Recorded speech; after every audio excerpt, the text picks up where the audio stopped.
Hello दोस्तों, आज हम आपके लिए लेकर आए हैं कहानी का 27वां भाग। अगर आपने इस कहानी के पहले के 26 भाग नहीं देखे तो आप चैनल पर जाकर देख सकते हैं। तो चलिए आगे की कहानी शुरू करते हैं। शांभवी ने जब सारों से इतनी जल्दी शादी करने की वजह पूछी तो वो चुप हो गया। उसने शांभवी की कमर के इर्द गिर्द अपनी बाहें लपेट रखी थी और उसकी आंखों में खामोशी से देख रहा था। तो वहीं शांभवी उसके जवाब का इंतजार कर रही थी। क्या हुआ बताइए ना, शांभवी ने फिर से पूछा। Shambhavi, I love you so much. पता है अब तुम्हारे बिना रहने के बारे में सोचना भी मेरे लिए मुश्किल है। तुम जान बन चुकी हो मेरी और मैं तुम्हें खो नहीं सकता किसी भी कीमत पर। तुम सोच रही होगी कि मैं ये क्यों बोल रहा हूँ, उसने कहा। वहीं शांभवी उसका चेहरा देख रही थी। इसीलिए मैं नहीं चाहता कि ऐसा कुछ हो। मैंने सोच लिया है कि कुछ भी बुरा हो या कोई भी हमें अलग करने की कोशिश करे उससे पहले ही मैं तुम्हें हमेशा के लिए अपना बना लूँगा। एक बार तुम मेरी हो गई तो फिर हमें कोई भी अलग नहीं कर सकता। हम किसी भी सिचुएशन से निपट लेंगे। हमें नहीं पता कि इस वक्त उसके दिमाग में क्या चल रहा होगा। वो वापस आकर वैसा कुछ भी कर सकता है। फिर हो सकता है लोग तुम्हारे बारे में बातें करते, तुम्हें गलत समझते या फिर क्या पता हमारी शादी में भी दिक्कत आती। मॉम ने तो तुम्हें सब कुछ जानकर भी एक्सेप्ट कर लिया है, बट कोई उन्हें कुछ बोलता या तुम्हें लेकर कुछ भी बोलता तो मुझे अच्छा नहीं लगता। इसीलिए मैं ऐसी सिचुएशन आने ही नहीं देना चाहता कि कोई तुम पर अंगुली उठा सके। क्या पता इन चीज़ों का तुम पर क्या असर पड़ता। मैं ये नहीं कह रहा कि अंकल आंटी तुम्हें गलत ही मानते, पर फिर भी शायद उन्हें भी इन सब से बुरा लगता जिस वजह से तुम भी परेशान होती। मैं तुम्हारे साथ तो ज़रूर होता पर फिर भी हर वक्त तुम्हारे पास नहीं रह सकता था। मुझे हर वक्त तुम्हारी फ़िक्र होती, इसीलिए मुझे तुम्हारा ध्यान रखने के लिए एक करीबी रिश्ता चाहिए था, जहाँ तुम हमेशा मेरे आसपास हो। उस सिचुएशन में अगर मैं तुम्हारे लिए स्टैंड भी लेता तो भी लोग हम दोनों पर ही सवाल खड़े करते। मैं तुम्हारे लिए खुलकर स्टैंड भी नहीं ले सकता था। एक दोस्त या लवर होने के तौर पर मैं किस-किस का मुँह बंद करता, इसीलिए मैंने शादी का डिसीजन लिया। मैं चाहता हूँ कि जब तक वो आए तब तक हमारी शादी हो चुकी हो। उसके बाद अगर वो कोई भी हरकत करता तो मैं उसे देख लूँगा फिर। तुम मेरी वाइफ़ होगी इसीलिए मुझे कोई फ़र्क नहीं होगा। तुम्हारे बारे में भी अगर कोई कुछ बोलता है तो भी मैं बोल सकता हूँ कि वो मेरी वाइफ़ है। उसके पास्ट में जो भी हुआ मुझे पता है, मुझे कोई फ़र्क नहीं पड़ता। इसलिए बाकी किसी को भी फ़र्क नहीं पड़ना चाहिए। पड़े भी तो अपने मन में ही रखे, क्योंकि मेरे सामने अगर किसी ने मेरी वाइफ़ के बारे में कुछ भी बोला तो सही नहीं होगा। जब मैं खुद एक्सेप्ट कर लूँगा कि मुझे कोई प्रॉब्लम ही नहीं है तो किसी की भी हिम्मत नहीं होगी कुछ बोलने की, क्योंकि फिर उसमें कोई फ़ायदा तो होगा नहीं। आखिर ये सब पीछे छोड़कर हम ऑलरेडी हस्बैंड वाइफ़ बन चुके होंगे। पागल, मैं तुझे बहुत प्यार करता हूँ, इतने दिन से खुद को रोक रखा था, पर अब नहीं। अब जब मैंने सब कुछ एक्सेप्ट कर ही लिया है तो मैं हमारे रिश्ते को ख़राब करने वाली हर बुरी चीज़ को सर उठाने से पहले ही ख़त्म कर देना चाहता हूँ। मैं पहले ही हर चीज़ का सॉल्यूशन निकाल लेना चाहता हूँ। आई नो वो आएगा तो उसे गुस्सा तो बहुत आएगा कि हमने शादी कर ली, पर ये भी है कि फिर उसके किसी भी एक्शन से उसे कुछ ख़ास हासिल नहीं होगा और उसने कोई भी ऐसी-वैसी हरकत की तो पुलिस उसे अरेस्ट कर लेगी। बस इसीलिए मुझे इतनी जल्दी है। वैसे भी शादी तो होनी ही थी, लेकिन फालतू की ड्रामेबाजी होती, कहीं कुछ और कहीं कुछ। हम भी परेशान होते, उल्टी-सीधी चीज़ें दिमाग में आती। मैं नहीं चाहता था कि तुम्हें ज़रा-सी भी दिक्कत हो, एंड आई नो कि मैं तुम्हारे पास होऊँगा तो कोई भी चीज़ तुम्हें इतना इफ़ेक्ट नहीं करेगी, उसने प्यार से कहा। इस दौरान उसकी आँखें भर आई थी, वहीं शांभवी की आँखों में भी आँसू थे। आई लव यू, मैं तुझे खुद से दूर नहीं होने दे सकता, ना ही तुझे तकलीफ़ में देख सकता हूँ। मैं नहीं चाहता कि कोई भी बुरी चीज़ तेरे पास भी आए, इसीलिए खुद तेरी शील्ड बनना चाहता हूँ। मेरे फैसले से भले ही सबको इतनी परेशानी हो रही है, तो खुद भी नहीं चाहती थी कि इतनी जल्दी ये सब हो, पर मुझे जो सही लगा वो मैंने किया। आई एम सॉरी, मैंने तुझसे इस बारे में कुछ नहीं पूछा, पर बस अपना फरमान सुना दिया, बट आई प्रॉमिस आगे से ऐसा कुछ भी नहीं होगा। मैं कोई भी डिसीजन लेने से पहले तुमसे ज़रूर पूछूंगा, उसने कहा और शांभवी के माथे को चूम लिया। वहीं शांभवी उसके सीने से दुबक कर रोने लगी। अरे क्या हुआ, अब क्यों रो रही है? अब तो मैं हमेशा के लिए तुम्हारा होने वाला हूँ। वो आंसू पोंछ कर मुस्कुराया। हाँ तो इसीलिए तो खुशी के आंसू है ना। अरे ये क्या बात हुई, तुम ना रोने के बहाने चाहिए बस। कभी खुशी तो कभी दुख में बड़ी आई, बेवजह मत रोया कर। आई ना समझ, उसने शांभवी को कस के गले से लगा लिया। आई नो तू शादी से पहले मेरे साथ ढेर सारी क्वालिटी टाइम स्पेंड करना चाहती थी, खुल के जीना चाहती थी मेरे साथ। जैसे बाकी लवर्स रहते हैं वैसे रहना चाहती थी, मस्ती करना चाहती थी। बहुत सी चीज़ें तूने सोच रखी होगी इसीलिए तुझे गुस्सा आ रहा था। बट डोंट वरी, तेरा कोई भी सपना अधूरा नहीं रहेगा। भले ही एग्ज़ाम्स स्टार्ट होने वाले हैं, मैं शादी और एग्ज़ाम्स में बिज़ी होने वाला हूँ, बट फिर भी मैं अपने बिज़ी शेड्यूल से तेरे लिए टाइम निकालूँगा और वो सब देने की कोशिश करूँगा जो तुझे चाहिए था। हस्बैंड बनने की तैयारी में एक अच्छा बॉयफ्रेंड भी बन के दिखाऊँगा। वो मुस्कुराया। हाँ, ओके, पर मैं नाराज़ नहीं थी, मैं तो खुश हूँ कि इतनी जल्दी हम एक होने वाले हैं। लेकिन थोड़ा-सा टाइम तो चाहती थी, बट अब अगर आप उसके लिए भी तैयार हैं तो तब मैं डबल खुश हूँ। उसके चेहरे पर भी मुस्कान आ गई। अच्छा, अभी ये सब छोड़ और घर जाइए, आपको रेडी भी तो होना है और मेकअप आर्टिस्ट भी आने वाली होगी, याद है ना मिस्टर हबी की? आज हमारी एंगेजमेंट है। वो उससे अलग होकर बोली। हाँ, याद है, बट अभी तो कहा वो सब करूँगा जो वैसे करता। इसीलिए मुझे अभी अपनी गर्लफ्रेंड से किस चाहिए, उसने प्यार से कहा तो शांभवी झट से उससे दूर हो गई। आप ना मुझे ड्रेस देने आए थे तो अब चुपचाप घर जाइए। ऐसे कैसे? मैं तो तुमसे मिलने आया था, लहंगा तो बस बहाना था।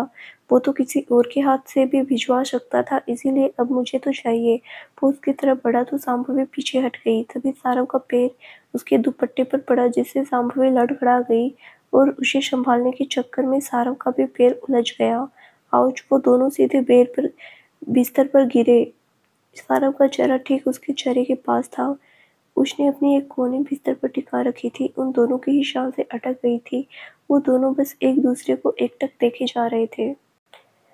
उनकी आंखों में इस वक्त एक दूसरे के लिए बेपनाह प्यार था। सारव ने धीरे से उसके बालों को पीछे किया और उसकी हथेली पर अपनी हथेली रखकर उसकी अंगुलियों में अंगुलियां फंसा ली। हटिए, कुछ देर बाद शांभवी ने धीरे से कहा और अपनी नजरें घुमा ली। उसके लिए सारव की आंखों में देखना मुश्किल हो रहा था।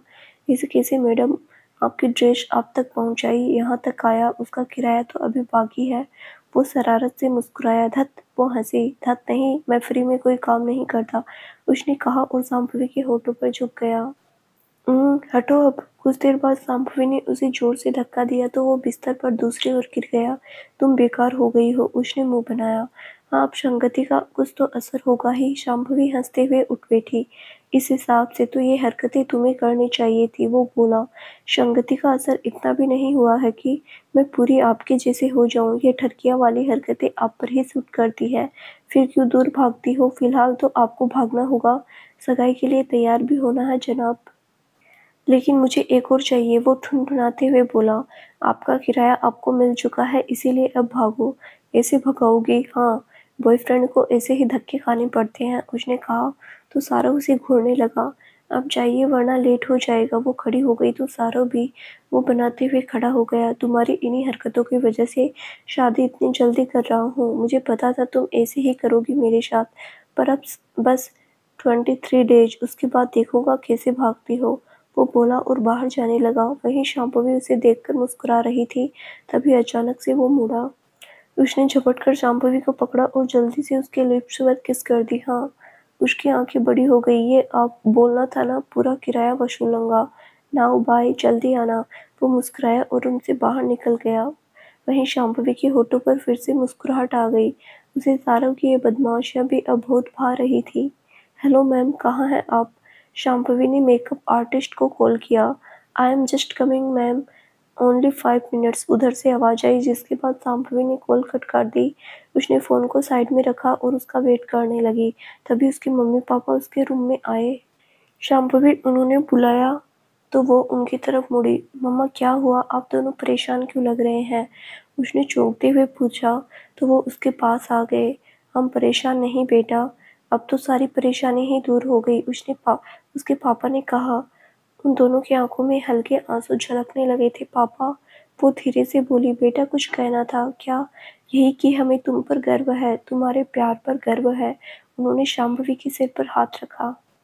तुमने सच में एक सही इंसान को चुना है बेटा, सारव सच में बहुत अच्छा है। हमने कभी सोचा भी नहीं था कि वो इतनी आसानी से सब कुछ संभाल सकता है। वो तो ऐसा लगा हुआ है कि अब तो हमें वाकई ऐसा लग रहा है जैसे वो हमारा खुद का ही बेटा है। तुझे पता है आज उसने क्या कहा? उन्होंने कहा तो शांभवी मुस्कुरा दी। पापा, मुझे पता है, मैंने सब सुन लिया था। वो ऐसे ही है, बड़ी से बड़ी बात को इतनी आसानी से बोल देते हैं। वो कुछ भी करते हैं तो ऐसा महसूस ही नहीं होने देते कि उन्होंने कुछ खास किया है। मैं सच में बहुत लकी हूँ कि वो मेरी लाइफ में है। एंड थैंक यू कि आप दोनों ने भी उन्हें एक्सेप्ट किया। उसकी आंखों में नमी आ गई थी। अरे पागल, तो हमारे पास वजह भी क्या थी उसे मना करने की। वो खुद दिल से इतना अच्छा है और काबिल भी है, अच्छा कमाता है, घर परिवार भी अच्छा है, सब तुझे पसंद करते हैं और सबसे बड़ी बात की तुम दोनों एक दूसरे को पसंद करते हो। माँ बाप को अपनी बच्ची के लिए इससे ज़्यादा और क्या चाहिए होता है। शांभवी की माँ ने कहा तो वो उनके गले लग गई। फिर उसके पापा ने भी आगे बढ़कर उन दोनों को गले से लगा लिया। तभी डोरबेल बजने की आवाज़ आई। मेकअप वाली होगी, शांभवी की माँ ने कहा, जिसके बाद वो दोनों शांभवी को वहीं छोड़कर बाहर आ गए। वहीं वो सारव के बारे में सोचने लगी। शाम हो चुकी थी, अंधेरा धीरे धीरे बढ़ रहा था, लेकिन सारव के घर में इस वक्त कहीं भी अंधेरे का नामो निशान नहीं था। पूरा घर रंगीन लाइट से जगमगा रहा था। पूरे घर को नेचुरल एंड आर्टिफिशियल फूलों, बलून्स और लाइट से ऐसे जलाया गया था जैसे आज ही उन दोनों की शादी होने वाली थी। आखिर होती भी क्यों नहीं। इतने टाइम बाद सबका इंतजार खत्म हो रहा था और आहूजा फैमिली के बड़े बेटे की सगाई थी, तो इतनी सारी तैयारियां करना तो बनता ही था। उनके घर के बड़े से हॉल में जहां एक तरफ डांस फ्लोर बनाया हुआ था, वहीं सारव और शांभवी के बैठने के लिए 4 फीट ऊंचा स्टेज बनाया गया था। उस पर भी फूलों की सफेद गुलाबी लड़ियां लटक रही थी, तो नीचे भी फूलों की मोटी चादर सी बिछी हुई थी। कुछ मेहमान इधर उधर घूम रहे थे तो कुछ आपस में बातें कर रहे थे और वेटर्स उन्हें स्टार्टर्स, कोल्ड ड्रिंक्स वगैरह सर्व कर रहे थे। नीलिमा जी और उनके पति मेहमानों को अटेंड कर रहे थे। सभी के चेहरे पर एक अलग खुशी थी। तभी मेहमानों की नज़र आरव और अलका के साथ सीढ़ियों से उतरते सारव पर गई। अलका और शांभवी की कुछ और फ्रेंड्स पहले ही यहाँ आ गई थी। वहीं सारव के दोस्तों में यहाँ कोई भी नहीं था। वैसे भी उसके जो भी एक दो दोस्त थे वे कॉलेज टाइम के थे, जो फिलहाल इतनी जल्दी में शायद आ नहीं पाए थे। सारव आज बहुत ज़्यादा खूबसूरत लग रहा था। एक तो ऊंचा लंबा कद और उस पर उसकी मस्कुलर बॉडी के ऊपर क्लासिक ब्लैक टैक्सीडो लुक बहुत जच रहा था। इसके साथ ही उसने ब्लैक फॉर्मल शूज पहन रखे थे। उसके गोरे चेहरे पर शॉर्ट बियर्ड और होठों पर हल्की मुस्कान और भी ज़्यादा फब रही थी। उसने उतरते हुए अपने रिस्ट वॉच में टाइम चेक किया। शाम के 7:10 हो रहे थे। उसकी नज़रें अपने आप ही दरवाजे पर चली गई, पर अभी शायद उसका इंतजार बाकी था। शांभवी अभी तक नहीं आई थी। हालांकि उसने उसे मैसेज कर दिया था कि वो लोग निकल चुके हैं, तो इस हिसाब से वो बस पहुंचने ही वाली थी। क्या बात है सर, इतनी जल्दी शादी कर रहे हैं, फिर भी आपसे इंतजार नहीं हो रहा। अलका ने जब उसे दरवाजे की तरफ देखते पाया तो उसकी खिंचाई करते हुए बोली, अरे अलका, ब्रो का बस चले तो आज भी भाभी से शादी कर ले और मेहमानों को उनसे मिलने भी ना दे, खुद ही उन्हें रूम से लेकर चले जाए। आरव हंसा तो सारव ने उसे घूर कर देखा। आई मीन आपको ढेर सारी बातें करनी होगी ना।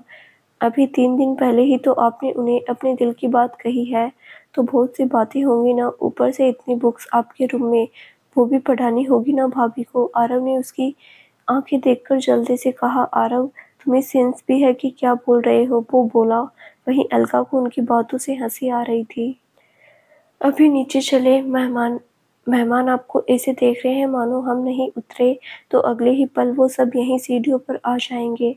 अलका ने कहा तो तीनों नीचे उतरने लगे। वो जैसे ही नीचे आया, नीलिमा जी उसके पास आ गई। कितना प्यारा लग रहा है, नजर ना लगे किसी की। उन्होंने उसकी बलाएं ली तो वो मुस्कुरा दिया, हेलो सारव, कॉन्ग्रेचुलेसन्स। तभी मेहमानों के बीच से उसके कॉलेज के प्रिंसिपल उसके पास आए। उसके साथ बाकी के प्रोफेसर भी थे। Thank you so much sir. Shahrukh ने मुस्कुराते हुए उनसे हाथ मिलाया। अरे वाह सारव जी, क्या बात है। ऑल ब्लैक बट रियली इस लुक में आप बहुत हैंडसम लग रहे हैं। तभी किरण मैम ने हंसते हुए कहा, थैंक यू मैम। सारव मुस्कुराया। सर शांभवी। तभी अलका ने धीरे से उसके कान के पास आकर कहा तो उसकी नजरें दरवाजे की ओर उठ गई। सामने शांभवी घर में एंटर करने वाली थी। गोल्डन पिंक लहंगे के साथ लाइट मेकअप लुक एंड बेहद कम ज्वेलरी में भी वो किसी दुल्हन की तरह लग रही थी। उसके दोनों तरफ उसकी दोस्त प्रिया और जोया थी और उसके पीछे उसके मम्मी पापा। उसने जैसे ही घर के अंदर कदम रखा, ऊपर से फूलों की बारिश होने लगी। जिससे वो चौंक गई। अगले ही पल उसके होठों पर मुस्कान आ गई। उसने धीरे से नज़र उठाकर सामने देखा। सारव की नज़रें इस वक्त उसी पर टिकी हुई थी। सारव ही क्या, बाकी के मेहमान भी उसे ही देख रहे थे। आखिर आज वो लग ही इतनी प्यारी रही थी। उसके लिए डोर से लेकर स्टेज तक फूलों का रास्ता बना दिया गया था और धीमे कदमों से वो उस पर आगे बढ़ रही थी। नीलिमा जी ने सारव की ओर इशारा किया तो वो शांभवी की ओर बढ़ गया। उसके साथ नीलिमा जी भी थी। नमस्ते जी, नमस्ते। उन्होंने हाथ जोड़कर शांभवी के मम्मा पापा से कहा तो उन्होंने भी मुस्कुराते हुए हाथ जोड़ लिए। हाय, शारव ने धीरे से कहा तो शांभवी ने हल्के से अपनी नजरें उठाकर उसकी ओर देखा। You look drop dead gorgeous. उसके चेहरे को देखते हुए वो मुस्कुराया। आप भी बहुत अच्छे लग रहे हैं, शांभवी बिल्कुल हल्की आवाज में बोली। डियर लव बर्ड्स, आज ही सारी बातें करनी है क्या? मेहमानों को भी मौका दो। तभी पीछे से आरव के साथ आते हुए अलका ने हल्का सा खांसते हुए कहा, जिस पर वो दोनों झिमक गए। वहीं प्रिया, जोया और आरव हंस पड़े।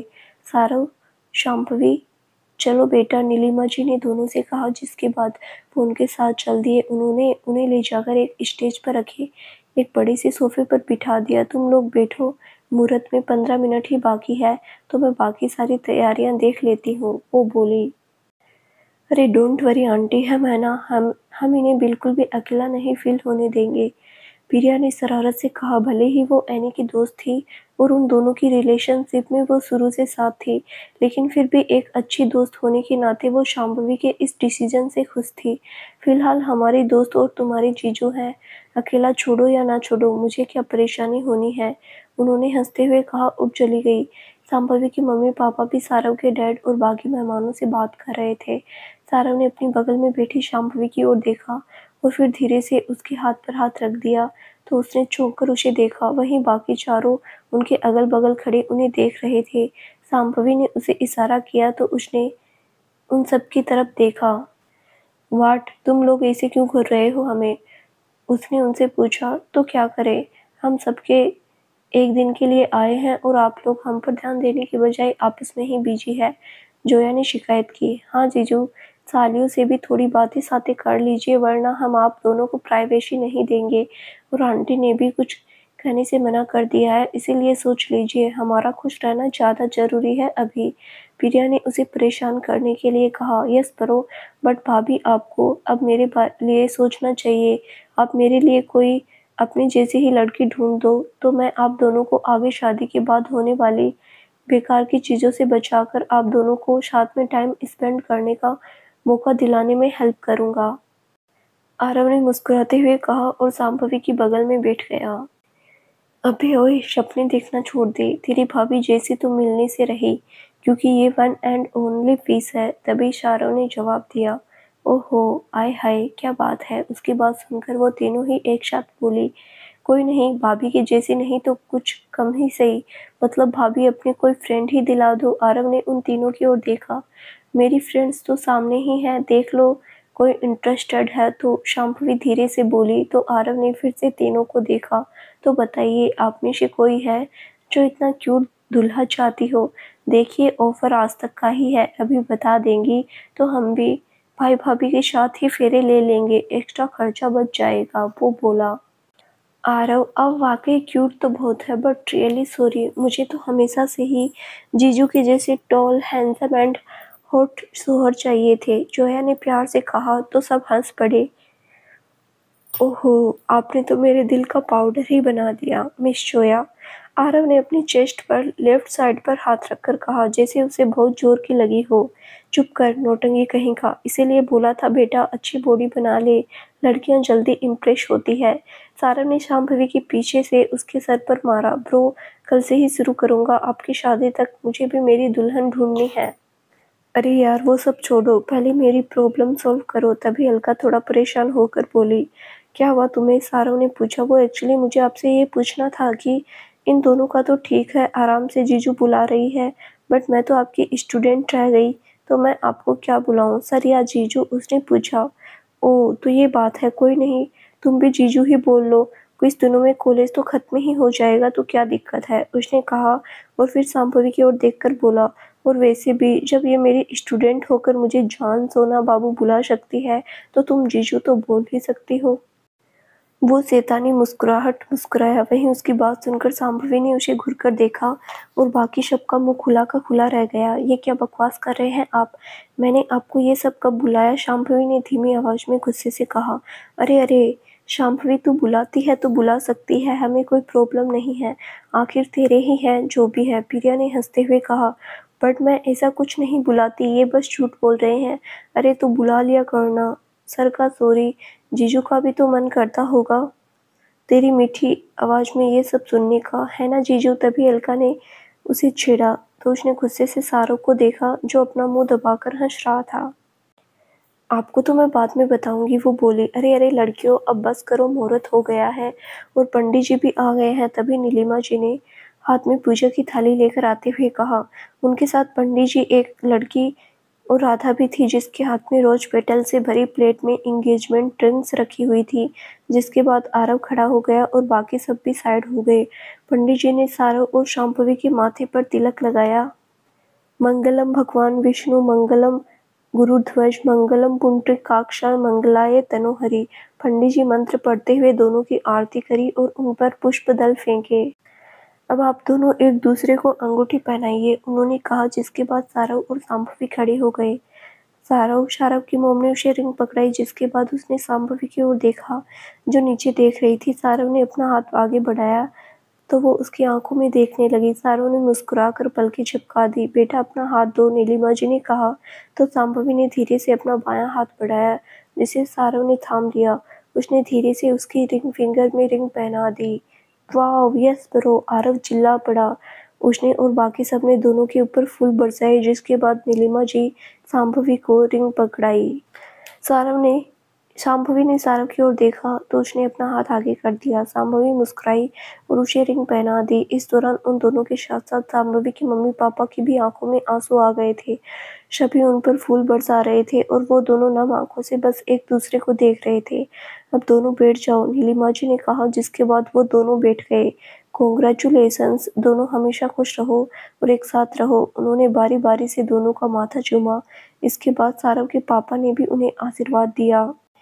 दोनों साथ में बहुत प्यारे लग रहे थे। महादेव तुम दोनों के रिश्ते में हमेशा प्यार बनाए रखे, शांभवी की मम्मा ने आकर कहा और उन्होंने भी दोनों को गले से लगा लिया। शांभवी के पापा ने भी दोनों के सर पर प्यार से हाथ रखा और उन्हें बधाई दी। कॉन्ग्रेचुलेशंस ब्रो एंड भाभी। आरव ने भी उन्हें गले लगा लिया तो सारव ने उसका सिर सहला दिया। अलका, प्रिया, जोया ने भी दोनों को बधाई दी। उसके बाद बाकी के गेट्स भी उन्हें बधाई देने के लिए आने लगे। I am really very happy, finally हमने साथ में एक और स्टेप ले लिया है, सारव ने कहा और शांभवी की हथेली थाम ली तो वो मुस्कुरा दी। अब हम हर स्टेप में साथ ही रहेंगे, हमेशा साथ रहेंगे, साथ चलेंगे, खुशी हो या गम, हर सिचुएशन को साथ में हैंडल करेंगे, वो बोली। Yes of course, congratulations Saarav and Shambhavi, तुम दोनों की जोड़ी मेड फॉर ईच अदर वाली है, गॉड ब्लेस यू। तभी किरण मैम ने बुके पकड़ाकर उन्हें कॉन्ग्रेचुलेट किया। Thank you so much ma'am, दोनों एक साथ बोले। फिर वो नीचे उतर आई। अब बताओ कैसा लग रहा है? तुम खुश हो ना? सारव ने पूछा। खुश तो बहुत हूँ, पर थोड़ा सा डर भी लग रहा है कि कहीं कोई प्रॉब्लम ना आ जाए। अब बस शादी भी अच्छे से हो जाए, वो थोड़ा परेशान होकर बोली। Congratulations both of you. तभी फिर किसी ने उन्हें गिफ्ट पकड़ाया। थैंक यू, वो मुस्कुराया और फिर शांभवी की ओर देखा। डरो मत, सब अच्छा ही होगा, हमारी शादी में कोई परेशानी नहीं होगी, आई प्रॉमिस यू। तुम बस अपने एग्जाम्स और शादी के बारे में ही सोचो, किसी और चीज़ की फिक्र मत करो। तुम मेरी हो और मेरी ही रहोगी, हमारे बीच आने वाली हर चीज़ को पीछे हटना ही होगा, सारव ने कहा तो शांभवी मुस्कुरा दी। इधर दूसरी तरफ एनी हॉस्पिटल में अपने रूम में था। वो दीवार से सटकर बैठा हुआ था और ऐसा लग रहा था जैसे वो कुछ सोच रहा हो। उफ़! इतने दिनों से मैं ठंडे दिमाग से सोचने की कोशिश कर रहा हूँ, लेकिन आज तक ऐसी कोई चीज़ मुझे याद नहीं आई जिससे मुझे कोई हिंट मिल सके और ना ही कुछ और, जिससे मैं ये पता लगा सकूँ कि वो कौन है जिसने मेरे साथ ये सब किया था। मैं जान सकूँ कि कौन है वो मास्क मैन। कहीं से कुछ पता नहीं चल रहा। ओह गॉड! उसने परेशान होकर अपने बाल पकड़ लिए। नो नो, मुझे कोई भी ऐसी हरकत नहीं करनी है जिससे इन्हें ऐसा लगे कि मुझे कोई प्रॉब्लम है।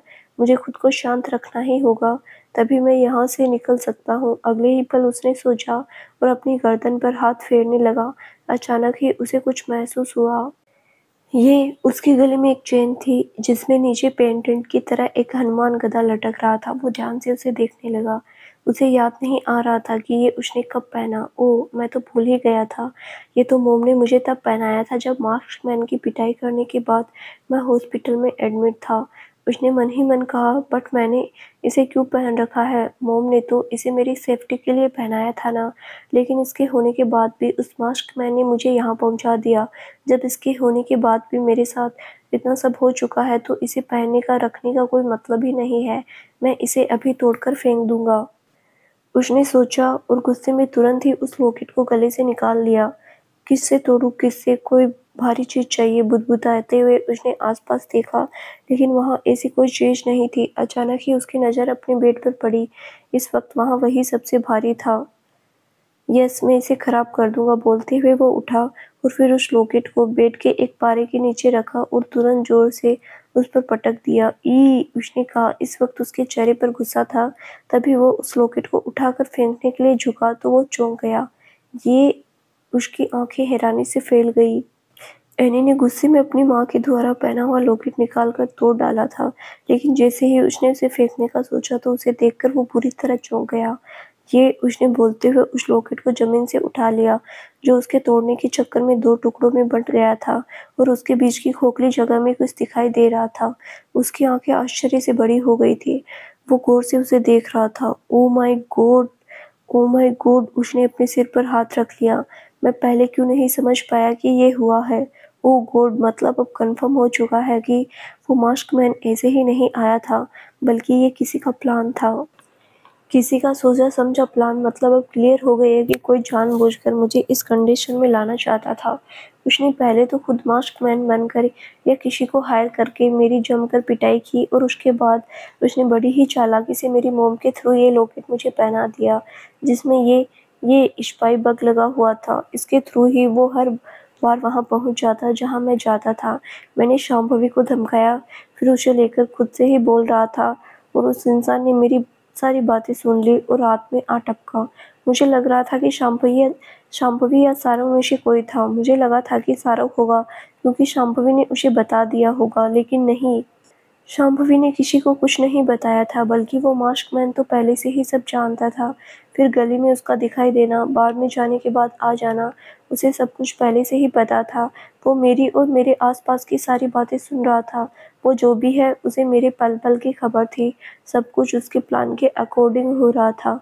पर अब मुझे ये समझ नहीं आ रहा कि आखिर कौन हो सकता है वो, जिसने ये सब किया। सीधी सी बात है, जिसने मेरे लिए इतनी प्लानिंग, इतनी प्लॉटिंग की है, उसकी मेरे साथ दुश्मनी भी तगड़ी होनी चाहिए। पर ऐसा तो कोई है ही नहीं। कोई भी नहीं है जो मुझसे बदला लेने के लिए इतना दिमाग लगाए। कौन हो सकता है वो? वो किस चीज़ की वजह से मेरे पीछे पड़ा हुआ है समझ नहीं आ रहा, लेकिन इतना तो तय है कि वो है बहुत चालाक। उसने इतना सब कुछ किया, लेकिन इसके बारे में उसके और मेरे अलावा किसी को भनक तक नहीं लग पाई। यहाँ तक कि पुलिस भी बीच में नहीं आ पाई। उसने इतनी सफाई से काम किया, किसी को मास्कमैन के होने पर यकीन नहीं हुआ, उल्टा मुझे ही पागल समझा गया। अब मुझे कैसे भी करके उसका पता लगाना होगा, कैसे भी। इस बग के सहारे भी मैं उसे ढूंढ सकता था, लेकिन मैंने इसे पहले ही तोड़ दिया था, और वो भी इतनी बुरी तरीके से। अब मुझे और भी ज़्यादा अच्छे से सोचना होगा कि आखिर वो कौन है। उसने इतना सब किया है तो कहीं न कहीं कोई तो गलती भी की होगी, कहीं कुछ तो सुराग छोड़े ही होंगे, उसके थ्रू मैं उसका पता लगा सकता हूँ। अब जब मुझे पता चल चुका है कि मेरे साथ क्या खेल खेला गया है, तो मुझे अब उस खिलाड़ी का भी पता लगाना होगा। मुझे शुरू से अब कुछ ठंडे दिमाग से सोचना चाहिए, अपने दिमाग पर पूरा जोर डालकर, कहीं कोई भी चीज़ ना छूट पाए। हर छोटी से छोटी बात के बारे में मुझे अच्छे से सोचना होगा। पहले मैंने बहुत सी चीज़ों को नज़रअंदाज किया होगा, लेकिन अब मुझे सब पता है, इसलिए इस बार मुझे कोई गलती नहीं करनी है। अब बस मुझे उस इंसान को ढूँढना है कैसे भी करके। वो उस वक़्त को देखते हुए मन ही मन सोच रहा था। वैसे मेरे बड़े दुश्मनों में एक तुम भी हो। वैसे तो मेरी तुमसे पर्सनली कोई बात नहीं हुई जिससे मुझे पता चले कि तुम मेरे बारे में क्या सोचते हो। मुझे नहीं पता कि क्या तुम इतना कुछ कर सकते हो। यहाँ तक कि मैंने तो कभी तुम्हें मुझे गुस्से से घूरता हुआ भी नहीं देखा। कोई भी ऐसी चीज़ नहीं देखी जिससे ये सोच सकूँ कि तुम ऐसा कर सकते हो। तुम पर शक करने वाली एक भी हरकत तुमने नहीं की है, लेकिन फिर भी मेरा शक बार-बार तुम पर ही जाता है। अब अगर तुम नहीं हुए तो अच्छी बात है, लेकिन अगर तुम ही निकल गए तो अच्छा नहीं होगा।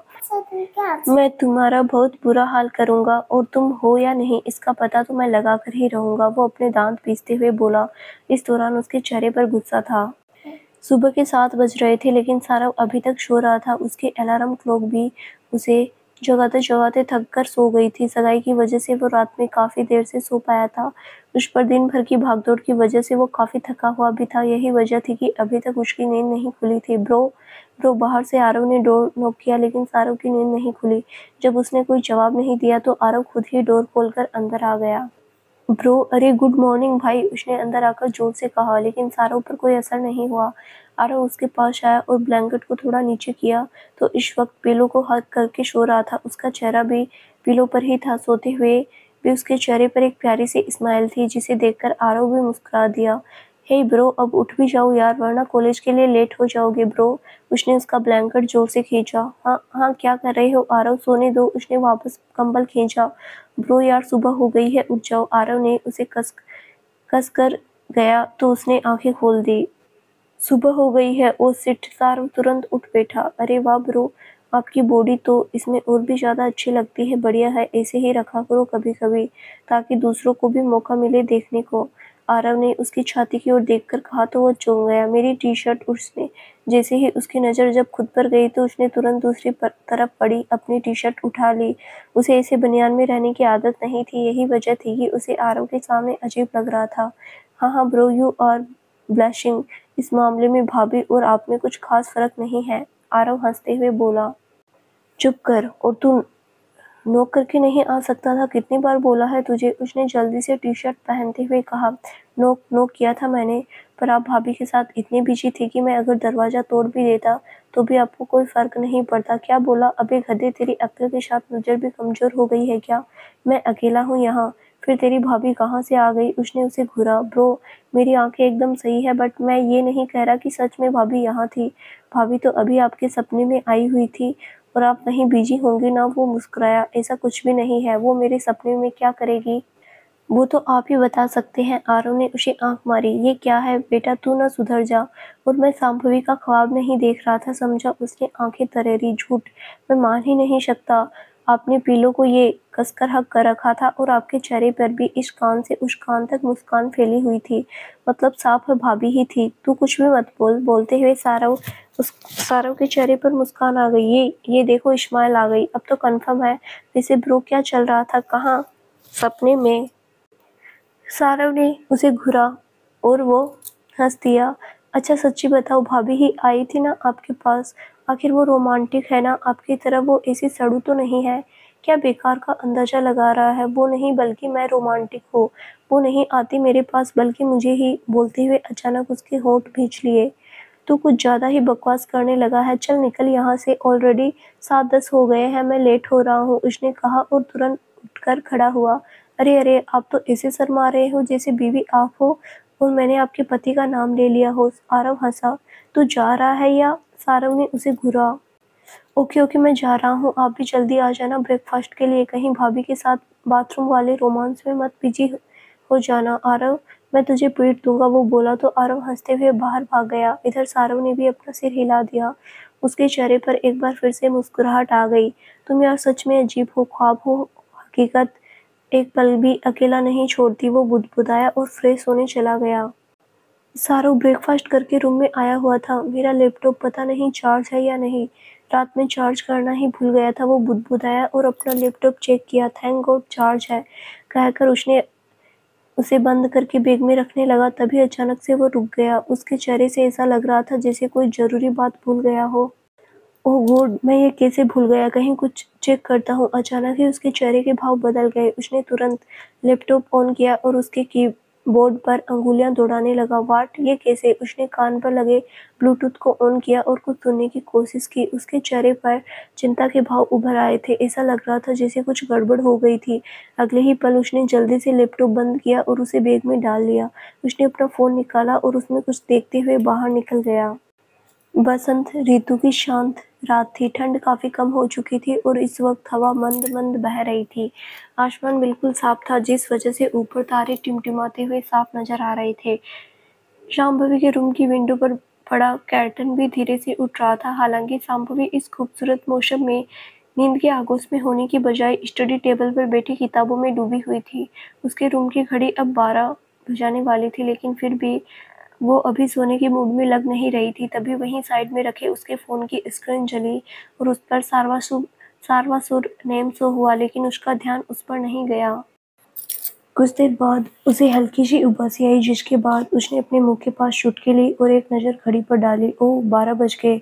अब तो पलकें भी भारी होने लगी है। एक काम करती हूँ, एक कप चाय ले लेती हूँ, फिर पढ़ती हूँ, उसने सोचा और उठकर किचन में चली गई। कुछ पलों बाद उसके फ़ोन पर वापस आरव की कॉल आई। थोड़ी देर बाद हाथ में चाय का कप थामे शांभवी रूम से वापस आई। वो वापस अपनी जगह पर बैठी ही थी कि तभी उसकी नज़र फ़ोन पर पड़ी, तो उसने ऐसे ही उठा लिया। अरे, इनकी 2 मिस कॉल पर मैंने बोला था इन्हें कि आप सो जाना, मुझे पढ़ना है। फिर भी नींद नहीं आई होगी शायद, देख लेती हूँ, उसने सोचा और उसने कॉल बैक की। हेलो। हाँ, आपने कॉल की थी? ये कैसा सवाल है? अरे मतलब क्यों की थी? उसने चाय की सिप लेते हुए पूछा। क्यों, अब कॉल भी नहीं कर सकता क्या? हे राम, आप कुछ ज़्यादा नखरे नहीं करने लगे हैं, बिल्कुल ऐसे जैसे आप मेरी गर्लफ्रेंड हैं। मुझे गर्लफ्रेंड बनने में कोई इंटरेस्ट नहीं है। ओके सॉरी वाइफ, अब ठीक है ना? वो हंसी। हट, तू मेरी वाइफ है, सारव ने तुरंत कहा। पर वाइफ वाले नखरे तो आप करते हैं तो आप ही होंगे। अब से मैं आपको अपनी वाइफ ही बुलाऊंगी, मेरी बेबी डॉल। वो हंसते हुए बोली। तू बकवास मत कर। उसे भी हंसी आ रही थी। बकवास नहीं, मैं तो अब आपका नेम रखूंगी लड़कियों वाला। क्या बुलाऊं? वो सोचने लगी। कुछ नहीं बुलाऊंगी, मैं तुम्हारा हस्बैंड हूँ, वाइफ नहीं। ना, आप मेरी वाइफ हो। वैसे तो मैं आपको सारवासुर बुलाती हूँ, पर अपनी बीवी को क्या कहूँ? अरे हाँ, सारवी, ये नाम आपके लिए मस्त है, सबको पसंद भी है। यस फाइनल सारवी, वो एकदम से बोली। ओए चुप कर, मैं कोई तेरी वाइफ नहीं हूँ। हाँ, तुम तो अपने पति को भूल ही गई। माई प्रीटी वाइफ, मैं ही तुम्हारा हबी हूँ। शंभू ही, वो हंस रही थी। तू ना, मैंने तेरा मुंह तोड़ देना है। सारव बोला। अपने हस्बैंड से ऐसी बात करते हैं क्या? अकल नहीं है तुमको? मम्मा ने कुछ सिखाया नहीं? कल ही शिकायत करूंगा मैं तुम्हारी, उसने फिर से उसे परेशान करने के लिए कहा। शांभवी, मैं सच्ची में तुझे पीट दूंगा। सारवी, मैं तुमसे कितना प्यार करता हूँ और तुम मुझे पीटने की बात कर रही हो। खैर कोई नहीं, पीट लेना। तुम्हारे हाथों से तो हम अपनी हड्डियों की संख्या 412 करवा ले। थोड़ी बहुत पिटाई क्या चीज है? वो उसके मजे लेते हुए बोल रही थी। ठीक है, बुलाते रहो, मैं बोलूंगा ही नहीं। अच्छा, कब तक? मैं तो अब से हमेशा सारवी ही बुलाऊंगी, वो भी सबके सामने नहीं। देख, तूने सबके सामने बकवास की तो अच्छा नहीं होगा, मैं पहले ही बोल रहा हूँ। आपको इसे सारवी बुलाने में जो मजा है वो कहीं नहीं है। अब तो मैं ना छोड़ने वाली नहीं, बहुत परेशान करते थे ना, अब देखना। वो बोली। तुम्हें बताऊंगा, ये सारवी बुलाने की सजा तो आज ही मिलेगी।